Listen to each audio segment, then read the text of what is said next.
아무래도 최근에 장 환경에 대한 그런 관심들이 굉장히 많습니다. 그래서 여러분들 뭐 유산균, 그렇죠, 프로바이오틱스, 프리바이오틱스 이런 제품 굉장히 많이 드시지 않습니까? 물론 이런 제품도 뭐 섭취를 많이 하시겠지만 우리가 식습관에서 여러 가지 식재료들 중에서 이런 것들을 충분히 보충할 수 있다는 겁니다.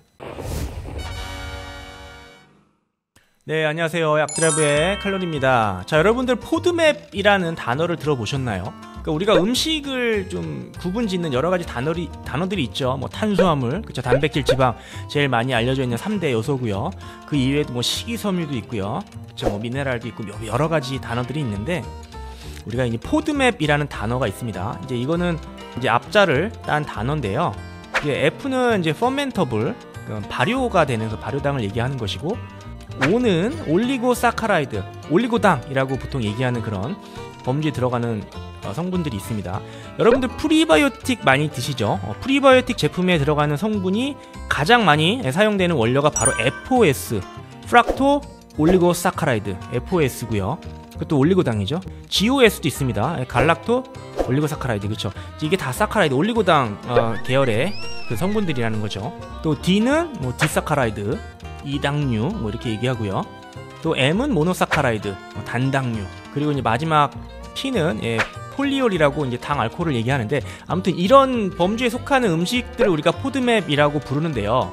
우리가 보통 포드맵은 그 과민성 대장 증후군, 장이 되게 예민하신 분들 있죠.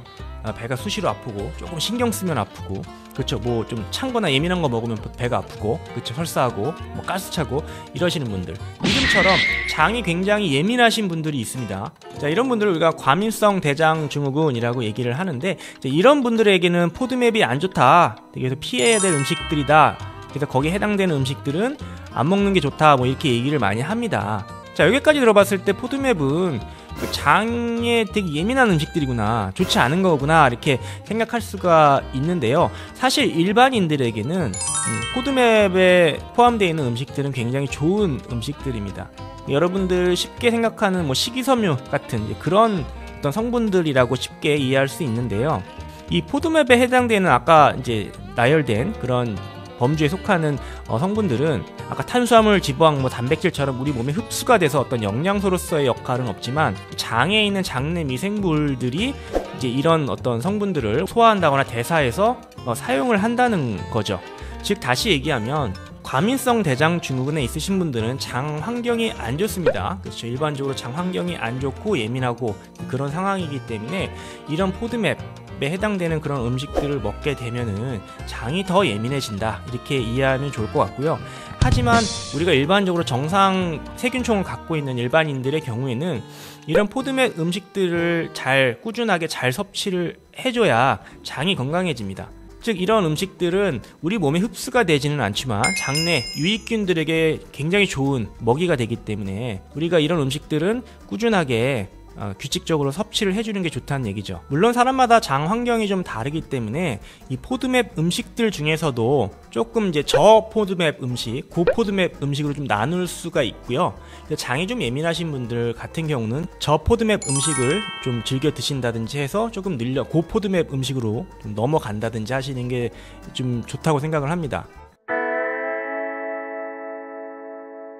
자, 우리가 예를 들어서 이제 보리밥, 그렇죠, 보리밥 쌈밥집에 가서 보리밥을 먹게 되면은 우리가 보통 뭐 가스가 많이 차는 그런 경험들을 해보셨을 겁니다. 그렇죠. 보리도 잡곡류에 속하는데 이제 고포드맵 음식 중에 하나고요. 식이섬유 이런 게 많이 들어있죠. 또한 거기다가 이제 우리가 쌈밥을 먹게 되면 여러 가지 채소들을 같이 먹게 되면서 고포드맵 음식을 굉장히 많이 먹게 되는 것이고, 이로 인해서 장이 좀 가스가 찬다든지 그런 불편한 상황이 올 수 있다는 겁니다. 그래서 뭐 저포드맵 음식과 고포드맵 음식이 어떤 게 있는지는 뭐 검색해보면 뭐 다양하게 정리가 돼서 나와 있기 때문에 검색을 해보시면 알겠지만, 뭐 일반적으로 그 잡곡류들, 아까 보리를 비롯한 통밀, 뭐 호밀 이런 잡곡류들이 이제 고포드맵 음식에 속하고요. 반대로 뭐 감자나 뭐 쌀밥 같은 경우는 저포드맵 음식에 속하겠죠. 요 과일의 경우도 뭐 사과나 복숭아, 배, 또 이제 말린 과일들 뭐 이런 것들은 이제 다 고포드맵에 속합니다. 그래서 이런 과일들을 너무 많이 먹게 되면 가스가 발생을 하거나 또 복통이 있거나 그럴 수 있다는 거죠. 그래서 이런 음식들은 과민성 대장 증후군이 있으신 분들은 좀 피하는 게 좋다, 뭐 이런 얘기고요. 반대로 뭐 베리 종류, 그렇죠, 뭐 블루베리, 딸기, 뭐 이런 베리 종류, 또 바나나, 뭐 키위, 포도, 뭐 이런 것들은 좀 저포드맵 음식의 과일에 속합니다. 그래서 장이 좀 예민하신 분들은 고포드맵 과일보다는 저포드맵 과일을 좀 선호하시는 게, 즐겨 드시는 게 좀 좋겠죠. 뭐 그 이외에도 뭐 채소 같은 경우도 우리가 보통 몸에 좋다라고 알려져 있는 뭐 양배추, 마늘, 뭐 양파, 뭐 브로콜리 이런 거 다 좀 고포드맵에 속하고요. 반대로 뭐 가지, 당근, 뭐 호박, 뭐 이런 채소들은 좀 저포드맵에 속합니다. 장 상태에 따라서 구분해서 좀 즐겨 드시는 게 좋겠죠. 자, 오늘은 그래서 포드맵이라는 단어가 무엇을 뜻하는지, 어떤 음식들이 있는지 좀 살펴보는 시간을 가졌습니다.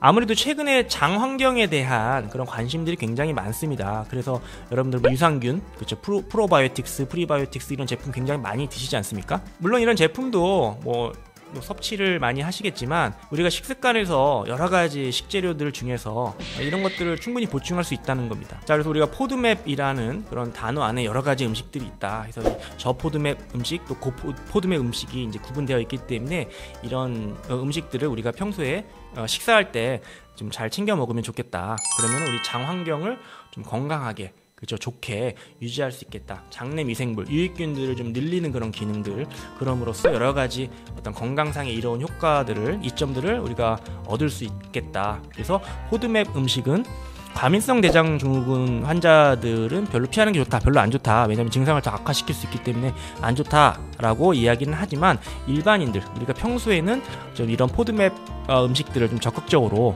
좀 먹는 게 더 좋다라는 점을 오늘 좀 설명을 드렸고, 건강한 어떤 식습관을 들이시는데 도움이 되셨으면 합니다. 감사합니다.